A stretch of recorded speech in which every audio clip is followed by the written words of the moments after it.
জমির ইস্যুটা রাজ্যের হাতে থাকে, তাই ওয়াকাফ প্রপার্টি জমির ইস্যু ওই নির্লজ্জ বিহায়া ওয়াকাফ চোর মন্ত্রী এটা রেকর্ড করুন, ছাড়বেন আপনারা।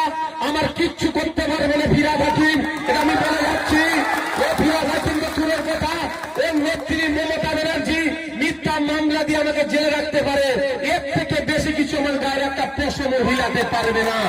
এই জমি চোর ওয়াকাফ জমি চোর ফিরাদ হাকিম বাংলার মানুষকে বিভ্রান্তের মধ্যে ফেলার জন্য তিনার বক্তব্য একটা শুনলাম, তিনি বলছেন ওয়াকাফ সম্পত্তি নাকি দুটো সরকারের সম্পত্তি।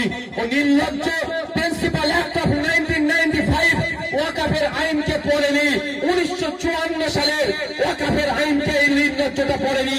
পড়ার সময় কি করে পাবে? তোলাবাজি করতে ব্যস্ত, সান্না গেঞ্জি পরে তোলা কিনতে ব্যস্ত, নারদার টাকা নিতে ব্যস্ত।